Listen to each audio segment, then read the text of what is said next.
ಓಂ ಶ್ರೀ ಗಣೇಶಾಯ ನಮಃ. ಓಂ ಶ್ರೀ ಗುರುಭ್ಯೋ ನಮಃ. ನಮಃ ಸೂರ್ಯ ಚಂದ್ರ ಮಂಗಲ ಬುಧಾಯ ಚ ಗುರು ಶುಕ್ರ ಶನಿಭ್ಯಶ್ಚ ರಾಹವೇ ಕೇತವೇ ನಮಃ. ನಮಸ್ತೆ. ಆಸ್ಟ್ರೋ ಆಚಾರ್ಯ ಗುರುಜಿ ವಾಹಿನಿಗೆ ತಮಗೆಲ್ಲರಿಗೂ ಆಧಾರದ ಸ್ವಾಗತ. ವಾಹಿನಿಯನ್ನು ನಿರಂತರ ವೀಕ್ಷಿಸಿ ಪ್ರೋತ್ಸಾಹಿಸಿ ಸಬ್ಸ್ಕ್ರೈಬ್ ಮಾಡುವಂಥ ತಮಗೆಲ್ಲರಿಗೂ ಅನಂತ ಧನ್ಯವಾದಗಳನ್ನು ಸಲ್ಲಿಸುತ್ತಾ ಮಾಸ ಭವಿಷ್ಯದ ಕಾರ್ಯಕ್ರಮಕ್ಕೆ ಸ್ವಾಗತ. ಹಾಗೂ ತಮಗೆಲ್ಲರಿಗೂ 2026 ಹೊಸ ವರ್ಷದ ಹಾರ್ದಿಕ ಶುಭಾಶಯಗಳು. ನೂತನ ವರ್ಷದಲ್ಲಿ ಆಯುರಾರೋಗ್ಯ ಶಕೀರ್ತಿ ಜಯಲಾಭ ಇಷ್ಟಾರ್ಥಗಳು ಸಿದ್ಧಿಯಾಗಲೆಂದು ಹಾರೈಕೆ ಮಾಡುತ್ತಾ ಜನವರಿ ತಿಂಗಳ ಮಕರ ರಾಶಿಯ ಭವಿಷ್ಯವನ್ನು ಈಗ ಅವಲೋಕಿಸೋಣ. ಮಕರ ರಾಶಿಗೆ ಈ ಜನವರಿ ತಿಂಗಳು ಅಷ್ಟೊಂದು ಪೂರಕವಾಗಿ ಉತ್ತಮವಾದ ಫಲ ಬರ್ತಾ ಇಲ್ಲ. ಈ ಜನವರಿ ತಿಂಗಳ ವಾಕ್ಯವು ನಿಮಗೆ ಈ ರೀತಿ ಬರುತ್ತೆ: ಖರ್ಚು, ಒತ್ತಡ, ಚಿಂತೆ, ಏರಿಕೆ, ಶನಿ ಚಂದ್ರರೇ ನಿಮಗೆ ಆಸರೆ ಅಂತ ಬಂದಿದೆ. ಅಂದರೆ ಈ ತಿಂಗಳಲ್ಲಿ ನಿಮಗೆ ಗ್ರಹಗಳ ಬಲದಲ್ಲಿ ಕೊರತೆ ಆಗುತ್ತೆ. ಕೇವಲ ಶನಿ ಮತ್ತು ಚಂದ್ರ ಗ್ರಹಗಳೇ ನಿಮಗೆ ಹೆಚ್ಚು ಪೂರಕವಾಗಿರ್ತಾರೆ. ಉಳಿದ ಗ್ರಹಗಳು ಅಂದರೆ 7 ನವಗ್ರಹಗಳಲ್ಲಿ ಉಳಿದ 6 ಅಥವಾ 7 ಗ್ರಹಗಳು ನಿಮಗೆ ವೈರುಧ್ಯದ ಸ್ಥಿತಿಯಲ್ಲಿ ಇರ್ತಾರೆ, ಅಥವಾ ಅವರಿಂದ ನಿಮಗೆ ವಿರುದ್ಧವಾದ ಪ್ರಭಾವಗಳು ಬರ್ಬೋದಾಗಿದೆ. ಹಾಗಾಗಿ ಸಾಮಾನ್ಯವಾಗಿ ಗಮನಿಸಿದಾಗ ಮಕರ ರಾಶಿಯವರಿಗೆ ಈ ವರ್ಷದ ಆರಂಭ ಅಷ್ಟೊಂದು ಆಶಾದಾಯಕವಾಗಿ ಕಂಡು ಬರ್ತಾ ಇಲ್ಲ. ಕೆಲವೊಂದು ವಿಚಾರದಲ್ಲಿ ನೀವು ಎಚ್ಚರವನ್ನು ಗಮನಿಸಬೇಕಾಗತ್ತೆ. ಉದಾಹರಣೆಗೆ ಅಲ್ಲಿ ಸೂರ್ಯನ ವಿಚಾರ ಗಮನಿಸಿದಾಗ, ಸೂರ್ಯನು ನಿಮಗೆ ಆರಂಭದಲ್ಲಿ ಇರುವಾಗ ನಿಮಗೆ ಅಲ್ಲಿ ವ್ಯಯದಲ್ಲಿ ಅಂದರೆ 12ನೇ ಮನೆ ನಷ್ಟದಲ್ಲಿ ಇರುವಂಥದ್ದು. ಆಮೇಲೆ ಜನವರಿ ಆರಂಭದಲ್ಲಿ ಈಗ 15ರ ಬಳಿಕ ಸಂಕ್ರಾಂತಿ, ಮಕರ ಸಂಕ್ರಾಂತಿ ಹೇಳಿದ್ದೇವೆ. ಮಕರ ಸಂಕ್ರಾಂತಿಗೆ ಸೂರ್ಯನು ಅಲ್ಲಿ ನಿಮ್ಮ ರಾಶಿಗೆ, ಜನ್ಮರಾಶಿಗೆ ಬರುವಂಥದ್ದು. ಎರಡೂ ಘಟನೆಗಳು ಸಹ ಈಗ ಧನುರಾಶಿಯಲ್ಲಿರುವಾಗಲೂ ಅಷ್ಟೇ, ನಿಮ್ಮ ಮಕರದಲ್ಲಿರುವಾಗಲೂ ಅಷ್ಟೇ ಸೂರ್ಯನ ಬೆಂಬಲ ಇರುವುದಿಲ್ಲ. ವಿರುದ್ಧವಾದ ಪರಿಣಾಮಗಳು ಆಗುವಂಥ ಸಾಧ್ಯತೆ ಇರುತ್ತೆ. ಅನೇಕ ರೀತಿಯ ಹಣಕಾಸಿನ ಕಷ್ಟ ನಷ್ಟಗಳಾಗುವಂಥದ್ದು, ಅಥವಾ ಯಾವುದೇ ರೀತಿಯ ಪ್ರಯತ್ನಗಳಿಗೆ ವಿಫಲತೆ ಆಗುವಂಥದ್ದು, ಸಮಾಜದಲ್ಲಿ ಅಥವಾ ಸರ್ಕಾರದ ಮೂಲದಲ್ಲಿ ಆಗುವಂಥ ಕೆಲಸ ಕಾರ್ಯಗಳು ನಿಧಾನಗತಿ ಆಗ್ಬೋದು, ಕೆಲಸ ಕಾರ್ಯಗಳು ಹಿನ್ನಡೆ, ನಿಮ್ಮ ವಿರುದ್ಧ ಅಪಮಾನಗಳು ಘಟನೆಗಳು ಆಗ್ಬೋದು. ಜೊತೆಗೆ ಯಾವುದೇ ರೀತಿಯ ಪ್ರಯತ್ನಗಳಲ್ಲಿ ನಿಮಗೆ ಅನೇಕ ರೀತಿಯ ಹಿನ್ನಡೆ ಅನುಭವಗಳಾಗಿ ಮನಸ್ಸಿಗೆ ಇನ್ನಷ್ಟು ಆತಂಕ, ಚಿಂತೆ ಮತ್ತು ಒತ್ತಡ, ಆಗಲೇ ಹೇಳಿದ್ದೇನೆ ಇಲ್ಲಿ ನಿಮಗೆ ಒತ್ತಡ, ಚಿಂತೆ ಮತ್ತು ಖರ್ಚುಗಳು ಹೆಚ್ಚಳಾಗುತ್ತೆ, ನೆಮ್ಮದಿ ಕಡಿಮೆ ಆಗುತ್ತೆ ಅನ್ನೋದು. ಹಾಗಾಗಿ ಸೂರ್ಯ ಭಗವಂತರ ಆಶೀರ್ವಾದ ನಿಮಗೆ ಈ ತಿಂಗಳಲ್ಲಿ ಏನೂ ಇರೋದಿಲ್ಲ. ಜೊತೆಗೆ ಆಶೀರ್ವಾದಕ್ಕಿಂತ ಅದರ ವಿರುದ್ಧ ಪರಿಣಾಮಗಳೇ ಸೂರ್ಯ ಭಗವಂತರ ಒಂದು ತರಂಗಗಳಿಂದ ಆಗುವಂಥ ಸಾಧ್ಯತೆ ಇರುತ್ತೆ. ಇನ್ನು ಆರೋಗ್ಯದಲ್ಲಿ ಸಹ ಜನವರಿ ತಿಂಗಳಲ್ಲಿ ನಿಮಗೆ ಇದ್ದಕ್ಕಿದ್ದಂತೆ ಆರೋಗ್ಯದಲ್ಲಿ ಸಣ್ಣ ಪುಟ್ಟ ಏರುಪೇರು ಕಾಣ್ಬೋದು. ಯಾರಿಗೆ joint pain, arthritis, asthma, allergy, ಉಸಿರಾಟ ಸಮಸ್ಯೆ ಅಥವಾ ಹಾರ್ಟ್ ಪ್ರಾಬ್ಲಮ್ ಎಲ್ಲ ಇದ್ದವರಿಗೆ ಈ ತಿಂಗಳಲ್ಲಿ ಸ್ವಲ್ಪ ಹೆಚ್ಚಿನ ಒಂದು ಕಾಳಜಿ ಬೇಕಾಗುತ್ತೆ. ಜೊತೆಗೆ BP ಅಂತ ಸಮಸ್ಯೆ ಇದ್ದವರಿಗೆ ಅಥವಾ ಶುಗರ್ನಂಥ ಸಮಸ್ಯೆ ಇದ್ದವರು ಅದನ್ನು ನಿಯಂತ್ರಣದಲ್ಲಿ ಇಡಬೇಕು, ಅದನ್ನು ಕಂಟ್ರೋಲಲ್ಲಿ ಇಡುವಂಥ ಕ್ರಮವನ್ನು ಅನುಸರಿಸಬೇಕು. ಜೊತೆಗೆ ಸೂಕ್ತವಾದ ವೈದ್ಯಕೀಯ ಚಿಕಿತ್ಸೆ, ತಪಾಸಣೆ ಖಂಡಿತ ನಿಮಗೆ ಬೇಕಾಗುತ್ತೆ. ರವಿ ಪೂರಕವಾಗಿಲ್ಲ. ಇನ್ನು ಮಂಗಳನು ಸಹ ನಿಮಗೆ ವಿರುದ್ಧವಾಗಿ ಇರ್ತಾನೆ ಈ ತಿಂಗಳಲ್ಲಿ. ಮಂಗಳನು ಸಹ ಹಾಗೆ ನಿಮಗೆ ಅಲ್ಲಿ ವ್ಯಯ ಮತ್ತು ನಿಮ್ಮ ಜನ್ಮಕ್ಕೆ ಬರ್ತಾನೆ. ಹಾಗೆ ಯಾವ ರೀತಿ ರವಿಯು ನಿಮಗೆ ವ್ಯಯ ಮತ್ತು ನಷ್ಟದಲ್ಲಿರ್ತಾನೋ ಅದೇ ರೀತಿ ಮಂಗಳನು ಸಹ ಅದೇ ರೀತಿ ನಿಮಗೆ ಅಡ್ಡ ಪರಿಣಾಮವನ್ನು ಬೀರ್ಬೋದು. ಆರೋಗ್ಯದ ಮೇಲೆ, ಹಣಕಾಸಿನ ಮೇಲೆ, ನೆಮ್ಮದಿಯ ಮೇಲೆ, ಈ ತನುಮನ ಧನದ ಮೇಲೆ, 3ರ ಮೇಲೆ ಸಹ ಮಂಗಳನ ಅಡ್ಡ ಪರಿಣಾಮ ನಿಮಗೆ ಇರುತ್ತೆ. ಬುಧ ಗ್ರಹವು ಹಾಗೆಯೇ, ಬುಧ ಗ್ರಹ ಸಹ ಪರಿಣಾಮ ನಿಮಗೆ ಅಲ್ಲಿ ಚೆನ್ನಾಗಿ ಇರೋದಿಲ್ಲ. ಈ 2 ಗ್ರಹಗಳಲ್ಲಿ ಮಂಗಳ ಮತ್ತು ಬುಧರು ಸಹ ಹಾಗೆ ವ್ಯಯ ಮತ್ತು ನಿಮಗೆ ಜನ್ಮದಲ್ಲಿ ಬರುವಂಥದ್ದು. ಈ 2 ಸ್ಥಿತಿಗಳು ಸಹ ನಿಮಗೆ ಅಷ್ಟೇನೂ ಉತ್ತಮವಾಗಿ ಇರೋದಿಲ್ಲ. ಅಲ್ಲಿ ನಿಮಗೆ ಹಣಕಾಸಿನ ಕೊರತೆ ಎದುರಾಗುವಂಥದ್ದು, ಸಾಲ ಮಾಡುವಂಥ ಪ್ರಮೇಯ, ಅಥವಾ ಹಿಂದೆ ಮಾಡಿದ ಕೆಲವು ಒಪ್ಪಂದಗಳು ರದ್ದಾಗುವಂಥದ್ದು, ಅಥವಾ ಹಿಂದೆ ಮಾಡಿದ ಹೂಡಿಕೆಯಲ್ಲಿ ನಷ್ಟ ಆಗುವಂಥದ್ದು, ನೀವು ಯಾರಿಗೂ ಹಣ ಕೊಟ್ಟಿರ್ತೀರ ಹಣ ಕೊಟ್ಟು ನಿಮಗೆ ಮರಳಿ ಬಾರದೇ ಇರುವಂಥದ್ದು, ಅಥವಾ ಯಾವುದೇ ರೀತಿ ನಿಮ್ಮ ಹಣಕಾಸಿನ ಪ್ರಯತ್ನಗಳಿಗೆ ತುಂಬ ವಿಳಂಬ ಆಗುವಂಥದ್ದು. ಇವತ್ತು ಸಿಗುತ್ತೆ ಅನ್ನೋದೇನು 1 ವಾರ, 10 ದಿನ, 1 ತಿಂಗಳಾದರೂ ಆ ಹಣ ನಿಮಗೆ ಕೈಗೆ ಬಾರದೇ ಇರುವಂಥದ್ದು. ಇನ್ನು ಸರ್ಕಾರದ ಪ್ರಯತ್ನ, ಕೋರ್ಟ್ ಕಚೇರಿ ಪ್ರಯತ್ನ, ಅಥವಾ ಇನ್ನಿತರ ಯಾವುದೇ ರೀತಿಯ ದಾಖಲೆ ಪತ್ರ, ಅರ್ಜಿ ಇತ್ಯಾದಿಗಳನ್ನು ಹಾಕಿದರೆ ಅವೆಲ್ಲವೂ ನಿಮಗೆ ನಿಧಾನಗತಿಯಾಗಿ ಪರಿಣಾಮ ಆಗ್ಬೋದು. ಯಾವುದೇ ಒಪ್ಪಂದ, ಯಾವುದೇ ಅಗ್ರಿಮೆಂಟು ಸಹಿ ಮಾಡುವಾಗ ಮುನ್ನೆಚ್ಚರಿಕೆ ಬೇಕು. ಅಲ್ಲಿ ನೀವು ಏನಾದರೂ ವಿವಾದಕ್ಕೆ ಸಿಲುಕಿಕೊಳ್ಳುವಂಥದ್ದು, ನಿಮ್ಮ ಮೇಲೆ ಆರೋಪಗಳು ಬರುವಂಥದ್ದು, ಅಥವಾ ನಿಮ್ಮ ವಿರುದ್ಧ ಏನಾದರೂ ಸಂಚುಗಳು ಆಗುವಂಥದ್ದು, ನಿಮಗೆ ಆಕಸ್ಮಿಕ ಲಾಭದ ಬದಲು ಅಲ್ಲಲ್ಲಿ ಆಕಸ್ಮಿಕ ನಷ್ಟ ಮತ್ತು ಅನವಶ್ಯಕ ಖರ್ಚುಗಳು ಬರುವಂಥದ್ದು ಈ ಬುಧ ಮತ್ತು ಮಂಗಳರ ಪ್ರಭಾವದಿಂದ ಬರ್ಬೋದಾಗಿದೆ. ಇನ್ನು ಗುರುಬಲ ಸಹ ನಿಮಗೆ ಈಗ ಇರೋದಿಲ್ಲ. ಆಗ ತಾತ್ಕಾಲಿಕವಾಗಿ ಬಂದಿತ್ತು, ಅದೀಗ ಗುರುವಿನ ರುಜುಗತಿಗೆ ಬಂದಾಗ, ವಕ್ರಗತಿಯಲ್ಲಿ ಇದ್ದಾಗ, ಗುರು ಹಾಗೆ ರುಜುಗತಿಯಲ್ಲಿದ್ದಾಗಲೂ ಅಲ್ಲಿ ನಿಮಗೆ ಗುರುವಿನ ಅನುಕೂಲ ಅಷ್ಟು ಇರೋದಿಲ್ಲ. ಹಾಗಾಗಿ ಮಾತಿನ ಚಕಮಕಿ, ಬಂಧುಗಳಲ್ಲಿ ವಿರೋಧ, ಅಥವಾ ಪತಿ ಪತ್ನಿಯರ ಮಧ್ಯೆ ವಿರಸಗಳು ಬರುವಂಥದ್ದು, ಕೆಲಸ ಕಾರ್ಯಗಳಲ್ಲಿ ಏನಾದರೂ ನಿಧಾನಗತಿ ಆಗುವಂಥದ್ದು, ಸಾಲ ಮಾಡುವಂಥ ಪ್ರಮೇಯ, ಹಣಕಾಸಿನ ಕೊರತೆ ಎದುರಾಗುವಂಥದ್ದು, ಅಥವಾ ಕೆಲವೊಮ್ಮೆ ಸಾಲನೂ ಸರಿಯಾದ ಸಮಯದಲ್ಲಿ ನಿಮಗೆ ಸಿಗದೇ ಇರುವಂಥ ಘಟನೆಗಳು ಜನವರಿಯಲ್ಲಿ ಆಗ್ಬೋದು. ಹಾಗಾಗಿ ಈ ಜನವರಿಯಲ್ಲಿ ಹೆಚ್ಚಿನ ಗ್ರಹಗಳ ನಿಮಗೆ ವೈರುಧ್ಯ ಕಾಡುತ್ತೆ. ಅಂದರೆ ನೀವು ಏನು ಪ್ರಯತ್ನ ಮಾಡಿದ್ರೆ ಅದರೆಲ್ಲೋ ವಿರುದ್ಧವಾಗಿ ಆಗುವಂಥ ಘಟನೆಗಳು ಆಗ್ಬೋದು. ಹಾಗಾಗಿ ಮಕರ ರಾಶಿಯವರು ಸ್ವಲ್ಪ ಮೈಯೆಲ್ಲ ಕಣ್ಣಾಗಿರಬೇಕು. ಇನ್ನು ಶುಕ್ರನ ವಿಚಾರ ಗಮನಿಸಿದಾಗಲೂ ಶುಕ್ರ ನಿಮಗೆ ತಕ್ಕ ಮಟ್ಟಿಗೆ ಸ್ವಲ್ಪ ಮಟ್ಟಿಗೆ ಪೂರಕವಾಗಿದ್ದಾನೆ. ಅಂದರೆ ತುಂಬ ಏನು ಅಲ್ಲದಿದ್ದರೂ ನಿಮಗೆ ಹಣಕಾಸಿನ ಮಧ್ಯೆ ಹಣಕಾಸಿನ ಪೂರೈಕೆ ಶುಕ್ರನಿಂದ ಆಗ್ಬೋದು. ಅಂದರೆ ಖರ್ಚು ವೆಚ್ಚಗಳಿಗೆ ಇದನ್ನು ದೂಗಿಸಲಿಕ್ಕೆ ಸ್ವಲ್ಪ ಸಹಾಯ ಶುಕ್ರನಿಂದ ಆಗ್ಬೋದು. ಅಲ್ಲಿನೂ ಅಷ್ಟೇ ಶುಕ್ರನು ನಿಮಗೆ ವ್ಯಯದಲ್ಲೂ ಮತ್ತು ನಿಮ್ಮ ಜನ್ಮದಲ್ಲೂ ಬರುವ ಕಾರಣ ಎರಡೂ ಸ್ಥಾನಗಳು ಅಷ್ಟೊಂದು ಲಕ್ಕಿ ಅಂತ ಅನಿಸೋದು ಅಥವಾ ಅದೃಷ್ಟವನ್ನು ಕೊಡುವಂಥದ್ದಲ್ಲ. ಒಟ್ಟಿಗೆ ನಿಮ್ಮ ಹಣಕಾಸಿನ ನಿಭಾವಣೆ ಹೇಗೋ ಆಗುತ್ತೆ ಒಟ್ಟಿನಲ್ಲಿ. ಹಾಗೆ ಆ ರೀತಿ ನಿಮಗೆ ಯಥೇಚ್ಛವಾದ ಹಣ ವಿಪುಲವಾಗಿ ಇರುವುದಿಲ್ಲ. ಒಟ್ಟಿನಲ್ಲಿ ಈಗ ಯಾವುದಾದ್ರೂ ಕೆಲಸ ಕಾರ್ಯಗಳಿಗೆ ಎಷ್ಟು ಬೇಕೋ ಅಷ್ಟೇ ಮಧ್ಯೆ ಕೆಲವೊಂದು ಆದಾಯಗಳು ಬರ್ಬೋದು, ಹೊರತು ಹೆಚ್ಚಿನ ಒಂದು ನಿರೀಕ್ಷೆಯನ್ನು ಇಟ್ಟುಕೊಳ್ಳುವಂತಿಲ್ಲ. ವ್ಯಾಪಾರಿಗಳಿಗೆ ವ್ಯಾಪಾರ ನಷ್ಟ ಆಗ್ಬೋದು, ನಿಮ್ಮ ಉತ್ಪನ್ನಗಳಿಗೆ ಬೇಡಿಕೆ ಕುಸಿತ ಆಗ್ಬೋದು, ಅಥವಾ ಹಿಂದೆ ಮಾಡಿದಂಥ ಯಾವುದೇ ಉತ್ಪನ್ನಗಳು ಹಾಳಾಗುವಂಥದ್ದು, ವೇಸ್ಟೇಜ್ ಆಗುವಂಥದ್ದು, ಈ ರೀತಿ ಯಾವುದೇ ಒಂದು ಕಾರಣಗಳಿಂದ ನಿಮಗೆ ಬರುವಂಥ ಆದಾಯದಲ್ಲಿ ಕೊರತೆ, ಖರ್ಚುಗಳಲ್ಲಿ ಏರಿಕೆ ಆಗುತ್ತೆ. ವ್ಯಾಪಾರ, ಉದ್ಯಮ, ಇಂಡಸ್ಟ್ರಿ, ಕೈಗಾರಿಕೆ ಯಾವುದೇ ಇರಲಿ ನಾನಾ ಸವಾಲುಗಳು ಬರ್ಬೋದು. ಅಥವಾ power problem, workers problem, raw material problem, ಈ ರೀತಿ ಅದು ಯಾವುದೇ ಮೂಲದಿಂದ ನಿಮಗೆ ತೊಂದರೆಗಳಲ್ಲಿ ಸಿಲುಕಿಕೊಳ್ಳುವಂಥ ಸಾಧ್ಯತೆ ಬರುತ್ತೆ.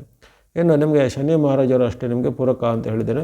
ಇಲ್ಲಿ ಇವೆಲ್ಲ ಈ 6 ಅಥವಾ 7 ಗ್ರಹಗಳು ವಿರುದ್ಧವಾಗಿದ್ದಾಗಲೂ ನಿಮ್ಮ ರಾಶ್ಯಾಧಿಪತಿಯಾದ ಒಂದು ಶನಿ ಮಹಾರಾಜರ ಕೃಪೆ ನಿಮಗೆ ಇದ್ದೇ ಇರುತ್ತೆ. ಹಾಗಾಗಿ ಆ ಶನಿ ಮಹಾರಾಜರ ಆಶೀರ್ವಾದ ಫಲವಾಗಿ ನಿಮಗೆ ತುಂಬ ಪ್ರಯಾಸ ಪಟ್ಟರೂ ಕೊನೆಗೆ ಫಲ ಒಂದು ಒಳ್ಳೆ ಸಿಗುವಂಥ ಅಭಿಪ್ರಾಯದಿಂದ ಶನಿ ಮಹಾರಾಜರು ಮಾಡ್ತಾರೆ. ಹಾಗಾಗಿ ಹಿಂದೆ ನೀವು ಭಾಳಷ್ಟು ಸಾಡೆಸಾತಿಯ ಒಂದು ವಿವಾದದಲ್ಲಿ ನೊಂದುಕೊಂಡಂಥ ಈ ಮಕರ ರಾಶಿಯವರಿಗೆ ಮಧ್ಯೆ ಬರತಕ್ಕಂಥ ಈ ಕೆಲವೊಂದು ಗ್ರಹಗಳ ವೈರುಧ್ಯವನ್ನು ಎದುರಿಸಿ ನಿಲ್ಲುವಂಥ ಸಾಮರ್ಥ್ಯ ಕೊಡುವಂಥವ್ರು ಶನಿ ಮಹಾರಾಜರು.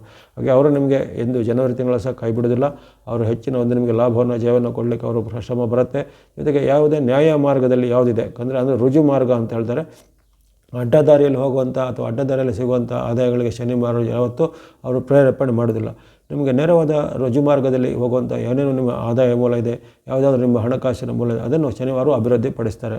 ಅಥವಾ ನಿಮಗೆ ಹೀಗೆ ಬೇಕಾದ ಪಿತ್ರಾರ್ಜಿತನೋ ಕೌಟುಂಬಿಕನೋ ಏನಾದರೂ ಆಸ್ತಿನೋ ಅದೆಲ್ಲ ಇದ್ದರೆ ಅವೆಲ್ಲ ನಿಮಗೆ ಸಕಾಲದಲ್ಲಿ ನಿಮಗೆ ಸಿಗಲಿಕ್ಕೆ ಶನಿ ಮಹಾರಾಜನ ಅನುಕೂಲತೆ ಇದೆ. ಹಾಗಾಗಿ ಈ 6-7 ಗ್ರಹಗಳ ವೈರುಧ್ಯವನ್ನು ಎದುರಿಸುವಂಥ ಒಂದು ಸಾಮರ್ಥ್ಯ, ಧೈರ್ಯ, ಛಲ ಹಾಗೂ ಆ ಒಂದು ಸಾಧನೆಯ ಪ್ರತಿಫಲವನ್ನು ಕೊಡುವಂಥವ್ರು ಮಹಾರಾಜರು. ಹಾಗೆ ಅವರು ನಿಮಗೆ ತಿಂಗಳಡಿ ಪೂರಕವಾಗಿದ್ದರೆ ಅದೊಂದು ನಿಮಗೆ ಉತ್ತಮ ಪ್ಲಸ್ ಪಾಯಿಂಟ್ ಅಂತ ಹೇಳ್ಬೋದು. ವರ್ಷಾರಂಭದಲ್ಲಿ ಶನಿ ಮಹಾರಾಜರಿಂದ ವಿಶೇಷವಾದ ಆಶೀರ್ವಾದ ಸಿಗಲಿದೆ.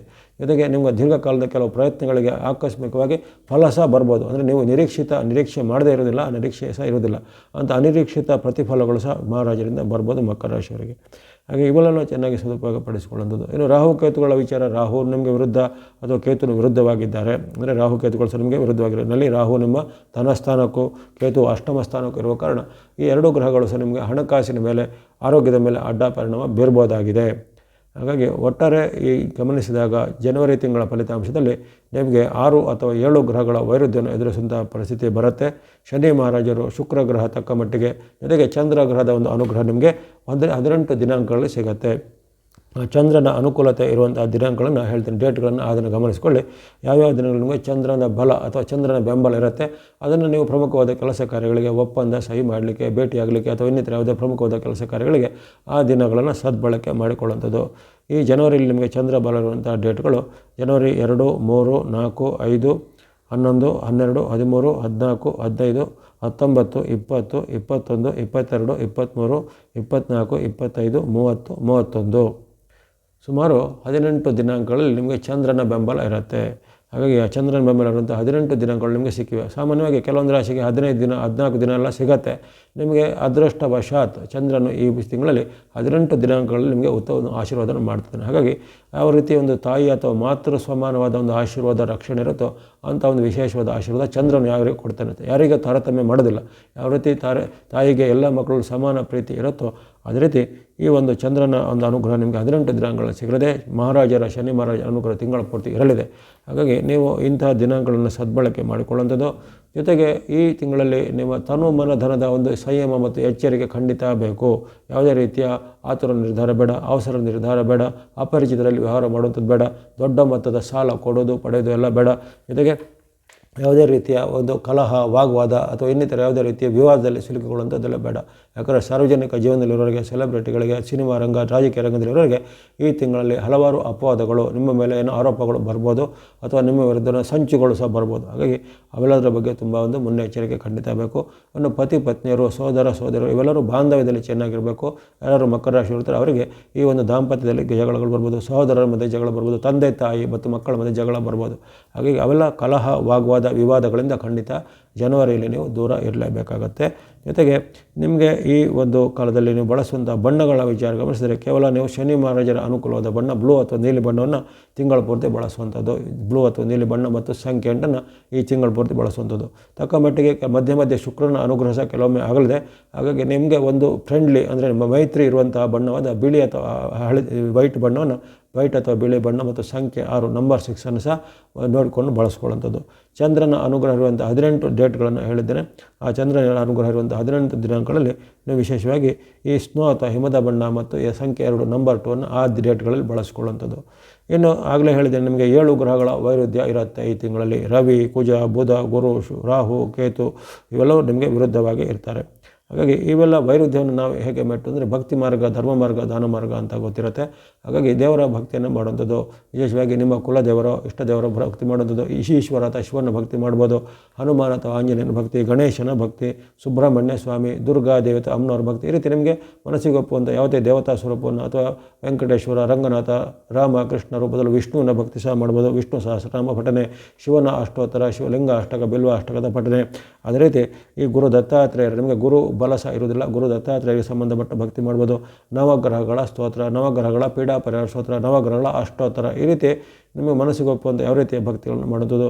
ಅರಳಿ ಮರ ಅಥವಾ ಅಶ್ವತ್ಥ ಪ್ರದಕ್ಷಿಣೆ, ನವಗ್ರಹಗಳ ಪ್ರದಕ್ಷಿಣೆ, ಯಾವುದೇ ದಿನಾಂಕಗಳಂದು ದೇವಾಲಯಗಳ ಸಂದರ್ಶನ ಮಾಡುವಂಥದ್ದು. ನಿಮಗೆ ಹಣಕಾಸಿನ ಒಂದು ವ್ಯವಸ್ಥೆ ಇದ್ದರೆ ಅದು ತಕ್ಕ ಮಟ್ಟಿಗೆ ನಿಮ್ಮಿಂದ ಆಗುವಂಥ ಯಾವುದೇ ರೀತಿಯ ದಾನ ಧರ್ಮಗಳನ್ನು, ನವಗ್ರಹಗಳ ಧಾನ್ಯಗಳನ್ನು ಅಥವಾ ಇನ್ನಿತರ ಯಾವುದೇ ರೀತಿಯ ಅನ್ನದಾನಕ್ಕೆ ಸಂಸ್ಥೆಗಳನ್ನು ಕೊಡುವಂಥದ್ದು, ದೇವಾಲಯದ ದೀಪಾರಾಧನೆಗೆ ಎಣ್ಣೆಗಳನ್ನು ಕೊಡುವಂಥದ್ದು, ಈ ರೀತಿ ಯಾವುದೋ ಒಂದು ರೂಪದಲ್ಲಿ ಭಕ್ತಿ ಮಾರ್ಗ, ಧರ್ಮ ಮಾರ್ಗ, ದಾನ ಮಾರ್ಗವನ್ನು ಅನುಸರಿಸ್ತಾ ಬನ್ನಿ. ಜನವರಿ ತಿಂಗಳಲ್ಲಿ ಎಲ್ಲ ಮಕರ ರಾಶಿಯವರಿಗೆ ಆಯುರ್ವರ್ಗ ಶಿಖಿರ್ತಿ ಜಯಲಾಭಗಳು ಸಿದ್ಧಿಯಾಗಲಿ. ವಾಹಿನಿನ ತಾವು ನಿರಂತರ ಪ್ರೋತ್ಸಾಹಿದ್ದೀರ, ಸಬ್ಸ್ಕ್ರೈಬ್ ಮಾಡಿದ್ದೀರಾ, ಮತ್ತೊಮ್ಮೆ ತಮಗೆ ಅನಂತ ಧನ್ಯವಾದಗಳು. ಮುಂದೆ ನಿಮ್ಮ ಪ್ರೋತ್ಸಾಹ ನಿರಂತರ ಸಿಗ್ತಾ ಇರಲಿ. 2026 ವರ್ಷ ತಮಗೆ ಆಯುರ್ವರ್ಗ ಶಿಖಿರ್ತಿ ಜಯಲಾಭಗಳನ್ನು ತಂದುಕೊಡಲಿ.